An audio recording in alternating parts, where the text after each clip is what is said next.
Welcome to InnerFlowShift, the podcast where science meets spirit, and perception meets profound truth.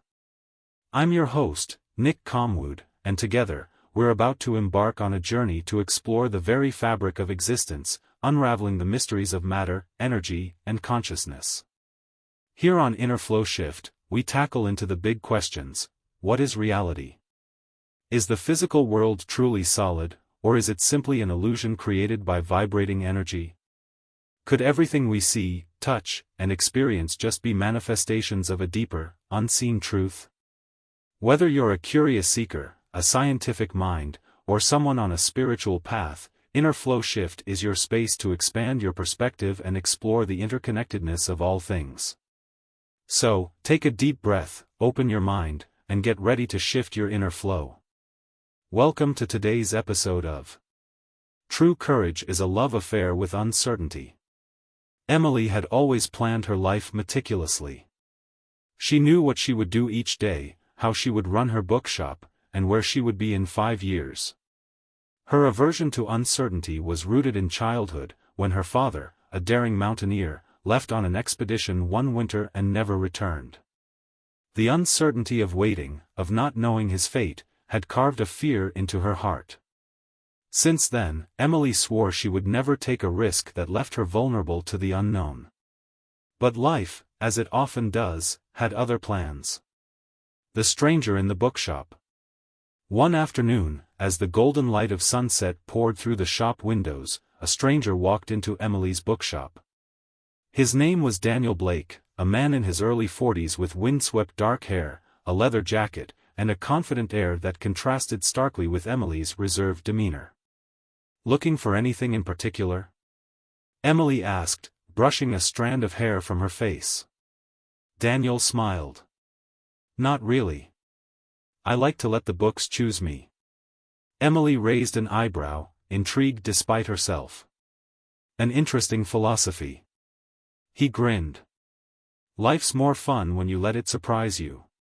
Over the next hour, Daniel wandered through the shelves, picking up books seemingly at random, flipping through their pages, and occasionally chuckling to himself. When he finally approached the counter with a small stack, he noticed a dusty, leather-bound book sitting to the side. "What's that?" he asked, pointing to the book. Emily hesitated.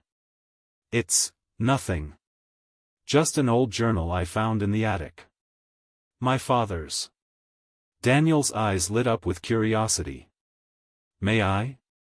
Emily hesitated but eventually nodded. Daniel opened the journal and scanned a few pages. His expression shifted: intrigue, admiration, and something else Emily couldn't quite place. "He wrote about his climbs," Daniel said. "About the thrill of facing the unknown." Emily felt a pang of sadness. "He didn't see." "What's that?" he asked, pointing to the book. Emily hesitated. "It's nothing. Just an old journal I found in the attic. My father's." Daniel's eyes lit up with curiosity. "May I?" Emily hesitated but eventually nodded. Daniel opened the journal and scanned a few pages. His expression shifted: intrigue, admiration, and something else Emily couldn't quite place. "He wrote about his climbs," Daniel said. "About the thrill of facing the unknown." Emily felt a pang of sadness. "He didn't come back from his last climb." Daniel looked up, his gaze steady. "But he lived while he was climbing." "Truly lived." Emily's breath caught. His words unsettled her, like a stone tossed into the calm waters of her carefully ordered world. Over the next few weeks, Daniel became a regular at the bookshop.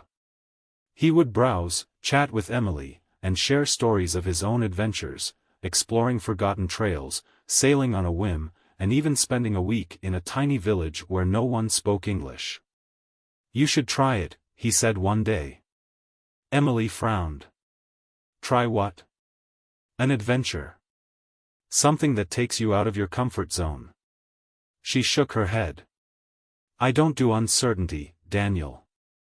It's not who I am." He leaned against the counter, a playful smile on his lips. "What if I told you I found your father's last trail? The one he was climbing when—" Emily's heart skipped a beat. "How? I'm a mountaineer too." I recognized some of the landmarks he described in his journal. "I could take you there." Emily's mind raced. The thought of retracing her father's final steps was both thrilling and terrifying. "I can't. That I have the shop. My responsibilities." "Emily," Daniel interrupted gently, "sometimes courage isn't about eliminating fear. It's about loving what's on the other side of it enough to take the risk." 2 weeks later, Emily found herself standing at the base of Black Ridge Mountain, her father's last climb. The air was cold and sharp, and the sheer size of the mountain made her stomach churn. Daniel stood beside her, his presence both comforting and challenging. "You can still turn back," he said. Emily shook her head. "No. I need to do this." The climb was grueling. Every step tested her resolve, every slip of her boot on the rocky terrain reminded her of the dangers. But it also awakened something within her, a sense of vitality she hadn't felt in years. As they climbed higher, Daniel pointed out landmarks from her father's journal: the stone archway, the windy pass, the cliff that kissed the sky. It was as if she were walking in her father's footsteps, feeling the same awe and wonder he must have felt. But then they reached a narrow ledge, and Emily froze. The drop was dizzying, and the path ahead looked impossibly thin. "I can't," she whispered, her voice trembling. Daniel turned to her. "Yes, you can. Trust me. Trust yourself." Emily closed her eyes, taking a deep breath. Slowly, she stepped onto the ledge. Her heart pounded as she moved, inch by inch, until finally, she reached the other side. When she opened her eyes, she saw Daniel smiling at her. "You did it." Hours later, as the sun began to set, they reached the summit. The view was breathtaking, a sea of clouds below them, the sky painted in hues of gold and crimson. Emily felt tears streaming down her face, a mix of exhaustion, relief, and something she hadn't felt in years: peace, joy, and happiness. "This is what he saw," she whispered. Daniel nodded. "And now you've seen it too." As they sat together on the summit, Emily realized something profound. The climb had been uncertain, terrifying, and full of risks. But it had also been exhilarating, beautiful, and deeply meaningful. For the first time in her life, she understood what Daniel, and her father, had been trying to teach her.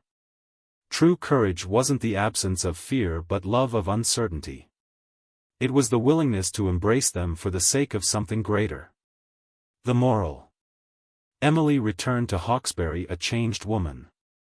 She still loved her bookshop and her quiet life, but she no longer shied away from the unknown.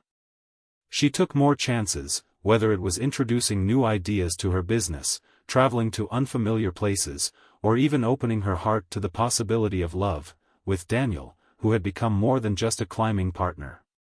Her journey taught her that life's greatest treasures often lie on the other side of fear. True courage isn't about knowing the outcome, it's about trusting the journey, embracing the uncertainty, and finding beauty in the unexpected. And as she shared her story with friends and customers, she realized that courage is a choice to step into the unknown, even when every fiber of your being wants to turn back. The story of Emily and Daniel reflects the scientific principles behind courage, uncertainty, and personal growth. Psychological research shows that embracing uncertainty, rather than avoiding it, creates resilience and self-awareness. This is seen in concepts like post-traumatic growth, where overcoming challenges leads to greater life satisfaction. Emily's journey up the mountain, despite her fear, mirrors this idea as she transforms her relationship with the unknown and discovers inner strength. From a neuroscience perspective, Emily's fear was a natural reaction driven by her brain. However, with conscious effort and support, her override that fear, allowing her to take risks and experience the reward of accomplishment. Facing her fears also activated the brain's dopamine system, reinforcing the positive emotions tied to her courage. This demonstrates how pushing through fear not only builds resilience but also creates lasting feelings of joy and fulfillment. Research also highlights the role of supportive relationships and purpose in facing uncertainty. Daniel's encouragement reduced Emily's fear response, aligning with studies showing how social support makes challenges more manageable. Additionally, her sense of purpose, reconnecting with her father's legacy, gave her the motivation to embrace risk, illustrating Viktor Frankl's principle that meaning is a powerful driver of courage. Ultimately, the story illustrates that courage is not the absence of fear but the willingness to act despite it. Scientific evidence supports the idea that uncertainty, when embraced, leads to growth, resilience, and profound personal transformation. Emily's journey reminds us that life's greatest treasures often lie on the other side of the unknown. That's where the real fruits are. Thank you for joining me today on InnerFlowShift. If this episode resonated with you, please like and subscribe the show, so that we can bring more insightful shows. I'm your host, Nick Comwood.